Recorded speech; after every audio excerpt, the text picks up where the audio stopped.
नमस्कार साथियों, मैं प्रशांत सारवान एक बार फिर से स्वागत करता हूं आपका ज्योतिष ज्ञान चैनल पर।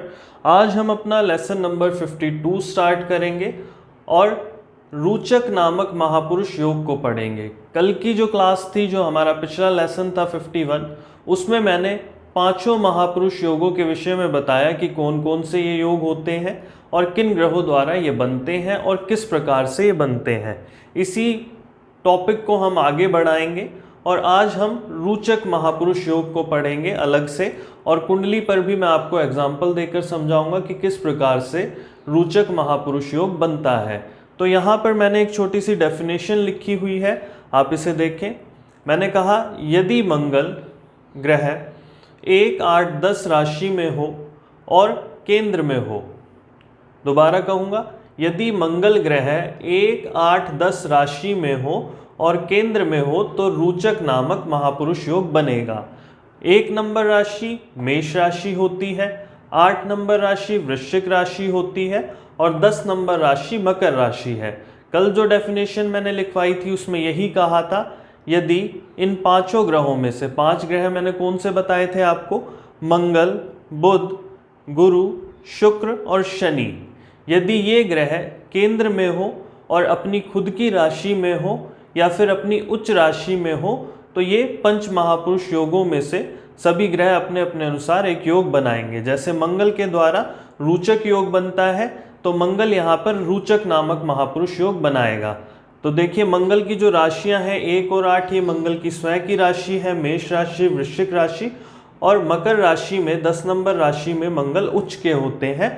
तो जो डेफिनेशन मैंने कल कही बिल्कुल वही है, बस थोड़ा सा मैं आपको इसको अलग अलग से पढ़ा रहा हूँ ताकि आप इसे आसानी से और ज़्यादा समझ सकें। तो आशा करता हूँ जो मैंने डेफिनेशन कही, जो मैंने समझाया, आप उसे अच्छे से समझ पाए होंगे। अब मैं आपको एक कुंडली बनाकर दिखाता हूँ, आप खुद से भी प्रयास करेंगे उसमें ढूंढने की कि ये योग बन रहा है या नहीं बन रहा। बाकी मैं आपको समझाऊंगा, अच्छे से पढ़ाऊंगा। तो मैं एक काल्पनिक कुंडली का निर्माण करता हूं, फिर हम आगे चर्चा करते हैं। मैंने एक अब काल्पनिक कुंडली का निर्माण किया है और अब इस कुंडली को देखकर हम समझने का प्रयास करेंगे कि इसमें रोचक नामक महापुरुष योग बनता है या नहीं बनता। तो सबसे पहले हमें यहाँ मंगल को देखना है, क्योंकि जो रोचक योग है वो मंगल के द्वारा बनता है। तो यहाँ मंगल को आप देखेंगे, मंगल 10वें भाव में है और 10वां भाव केंद्र भाव होता है। पहला, चौथा, 7वां और 10वां भाव केंद्र भाव होते हैं और मंगल केंद्र में विराजमान है और 10 नंबर राशि में, मतलब मकर राशि में विराजमान है। और मकर राशि में मंगल उच्च का होता है, या मैंने डेफिनेशन में भी लिखा है, यदि मंगल ग्रह 1, 8, 10 राशि में हो और केंद्र में हो। तो ये जो हमारी डेफिनेशन है, जो ये परिभाषा है, ये पूरी इस पर मैच करती है कि मंगल केंद्र में भी है और अपनी उच्च राशि में भी है। तो हम कह सकते हैं कि इस कुंडली में रोचक नामक महापुरुष योग बनता है। उसके अलावा यदि मंगल प्रथम भाव में होते तब भी हम कहते कि रोचक नामक महापुरुष योग बन रहा है।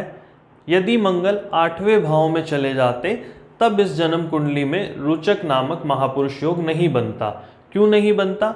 कि मंगल है तो 8 नंबर राशि में, वृश्चिक राशि में, अपनी स्वयं की राशि में, पर ये केंद्र भाव नहीं है। केंद्र भाव कौन कौन से हैं?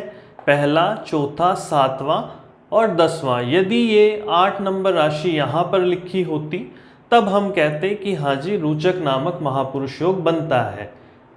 तो आप अच्छे से इसे समझ चुके होंगे कि मंगल 1, 8, 10 राशि में हो और केंद्र में भी हो, तभी हम कहेंगे कि रोचक नामक महापुरुष योग मंगल के द्वारा इस जन्म कुंडली में बनाया गया है। अब यदि आपने ये तो देख लिया कि रोचक नामक महापुरुष व्यक्ति की कुंडली में है, तो अब इसको जानना भी ज़रूरी है, क्या ये फलित होगा या नहीं होगा। तो देखिए, कोई भी राजयोग जो होता है, कोई भी योग जो होता है, वो फलित कब होता है? जब उस ग्रह की दशा, महादशा, अंतरदशा आती है, तब वो फलित होता है। जैसे रोचक योग को मंगल ने बनाया तो मंगल की महादशा, अंतरदशा आएगी तब वो फलित होगा, अन्यथा वो फलित नहीं होगा। उसके बहुत ज़्यादा लाभ आपको देखने को नहीं मिलेंगे। और यदि ये महादशा, अंतरदशा व्यक्ति के जीवन के दूसरे, तीसरे चरण में आ जाए तो बहुत अच्छी बात है। वहाँ पर फिर वो व्यक्ति ईजिली ग्रो कर पाएगा, आगे की तरफ बढ़ पाएगा अपने कैरियर में भी, और अपना जिस भी फील्ड में वो जाना चाहता है उस फील्ड में वो आसानी से उसको कर पाएगा।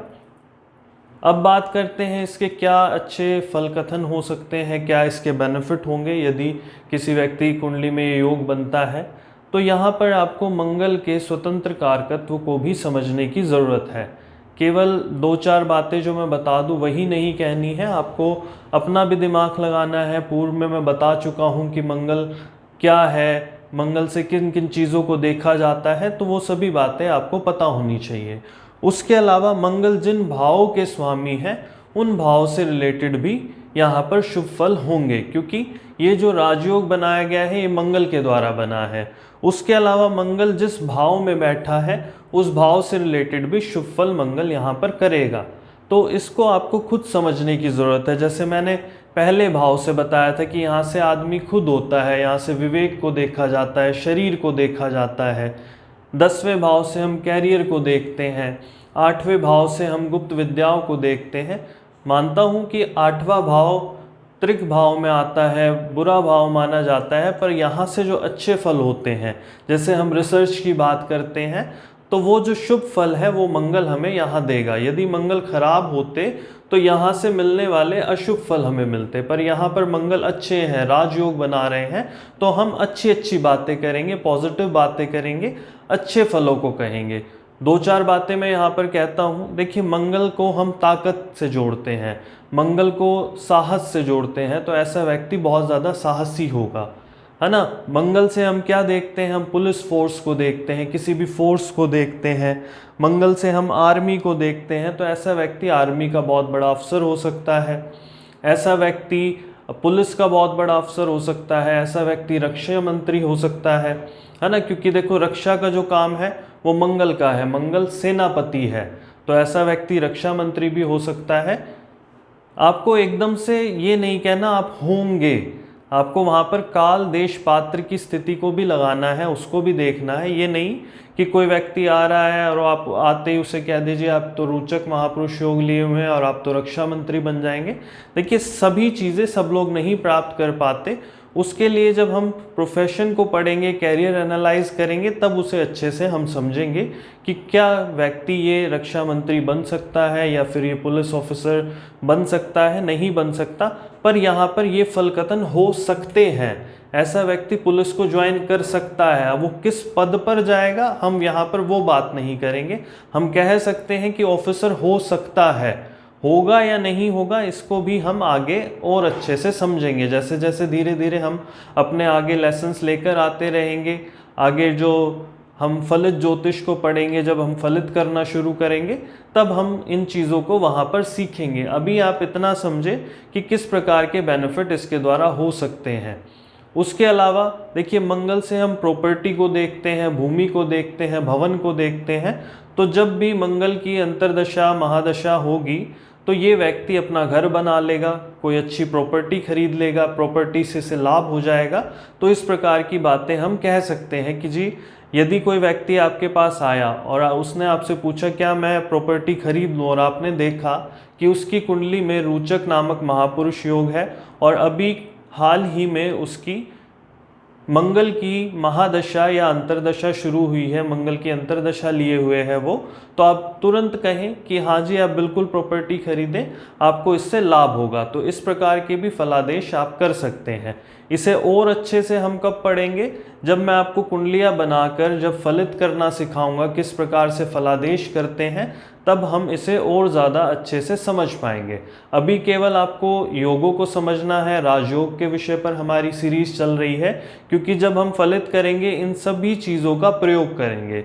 जैसा मैंने जब शुरू करा था वीडियो बनाना और आपको सभी को कहा था कि इनको बहुत ध्यान से देखें, इनको समझें, छोटी छोटी बातों को, आज हम उन्हीं बातों का प्रयोग कर रहे हैं। जैसे हमने उच्च राशि नीच राशि का प्रयोग करा कि जी देखिए मकर राशि मंगल की उच्च राशि होती है। तो ये सब बेसिक कंसेप्ट्स हैं, इनको आप क्लियर करते चलें। आशा करता हूँ रोचक नामक महापुरुष योग को मैं अच्छे से आपको समझा पाया हूँगा और आप ये भी समझे होंगे कि बेनिफिट जो है, इसके जो फल हैं, हमें किस प्रकार से बताने हैं। केवल इतनी बातें नहीं करनी कि जी आप तो महापुरुष योग लिए हुए हैं, आप तो राजा बन जाएंगे, है ना, ऐसा भी नहीं कहना। आपको जो प्रैक्टिकल बातें हैं, जो मंगल से रिलेटेड बातें हैं वही करनी है। मंगल जिन भावों के स्वामी हैं उनसे ही रिलेटेड बातें करनी है, अन्य भाव से रिलेटेड आपको यहाँ पर बात नहीं करनी। हाँ, मैं मानता हूँ कि नेचर उस व्यक्ति का इस प्रकार का होगा इस कुंडली में कि वो बहुत साहसी होगा, ताकतवर होगा। क्यों होगा? क्योंकि मंगल यहाँ पर लग्नेश भी है ना। लग्न से हम शरीर को देखते हैं, तो स्वभाव एक अलग बात है और किस प्रकार के फल होंगे, क्या क्या वो लाभ ले पाएगा, वो एक अलग बात है। तो उसको हम आगे और अच्छे से समझेंगे। तो केवल आप वो बातें ना करें जो आप इधर उधर देखते हैं या पढ़ते हैं कि रोचक योग हो गया तो ऐसा हो जाएगा जी, वैसा हो जाएगा।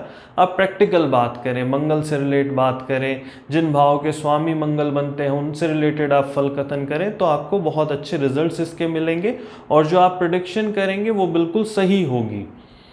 आशा करता हूँ बहुत अच्छे से मैं इसको समझा पाया हूँ आपको। यदि मेरे द्वारा दिए गए टॉपिक, मेरे द्वारा बनाई गई वीडियोस आपको अच्छी लगती हैं तो आप वीडियो को लाइक किया करें, इन्हें शेयर करें, कमेंट में लिखें। यदि मैं कुछ अच्छे से नहीं समझा पाता या कोई आपकी क्वेरी होती है तो मैं आपको ज़रूर उत्तर देने का प्रयास करूंगा। आप हमें व्हाट्सएप भी कर सकते हैं, डिस्क्रिप्शन में आपको मेरा नंबर मिल जाएगा।